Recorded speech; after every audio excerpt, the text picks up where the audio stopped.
જે કથા સાંભળવાથી વૈરાગ્ય જાગે છે, સત્યનો ખ્યાલ આવે છે કે મારું નથી તે છોડી દઉં, એને વૈરાગ્ય કહેવામાં આવે.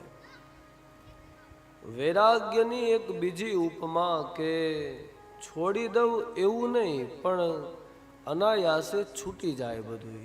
છોડવા માટે પ્રયત્ન ન કરવો પડે. સમજી લ્યો વૈરાગ્ય આવ્યો છે. વૈરાગ્ય જો દેખાડવાની ઈચ્છા થાય તો છોડવું તેવું દેખાડવું પડે છે કે મેં છોડેલું છે ને છતાંય છૂટતું નથી. એમ પરિવાર મૂકી અને માણસ નીકળી જાય તો બીજો પરિવાર વસાવી લે. કરોડો રૂપિયા ઘરમાં હોય, મૂકી અને માણસ સાધુ થઈ જાય તો 2-5 કરોડ રૂપિયા વસાવી લે. સમજો, મૂક્યું નથી, ખાલી મૂકવાનો દંભ છે.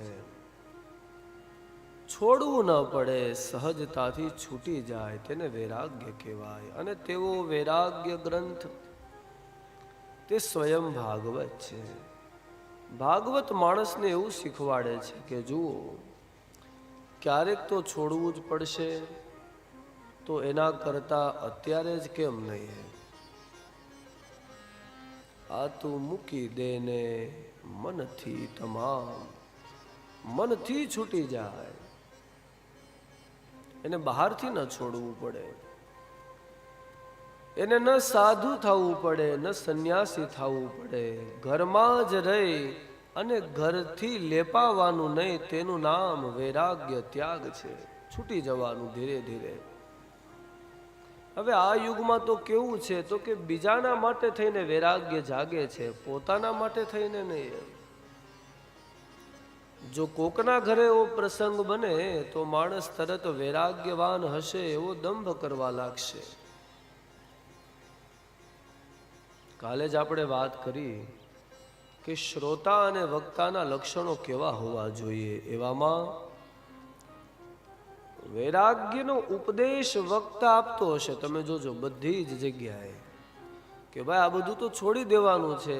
માયા મૂડી એ બધું રાખ છે, પૈસો એ તો હાથનો મેલ છે. પણ જો એને નાનું કવર આપો તો હાલે? તો એ રાખ તરત સોનું થઈ જાય. કોકના ઘરે જો પ્રસંગ હોય તો માણસ ઉપદેશ કરતા બની જાય. બહુ સહેલું છે ઉપદેશ આપવું, અઘરું નથી. ગામમાં કોઈને ત્યાં એક નાનું એવું ગામ અને સીમાડે એક સાધુ રહે છે. અને એ ગામમાં બરાબર કોઈ નાના એવા બાળકનું, દીકરાનું મરણ થઈ ગયું. અને મરણ થયું, સાધુને ખ્યાલ આવ્યો કે આખો પરિવાર બહુ દુઃખી છે.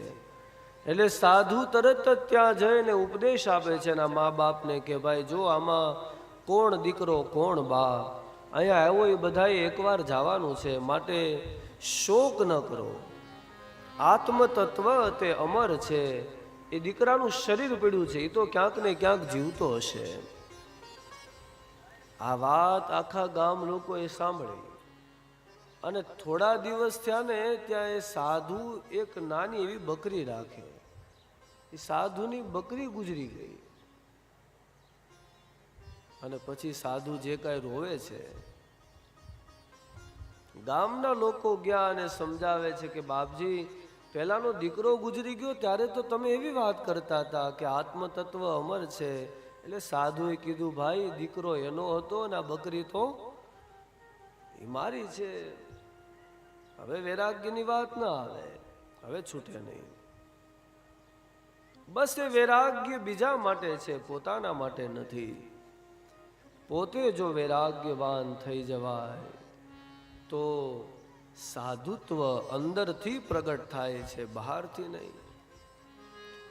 સાધુ તે સર્વ કઈ ત્યાગ કરી અને ઈશ્વરના માર્ગ ઉપર નીકળી જાય, તેનું નામ સાધુ છે.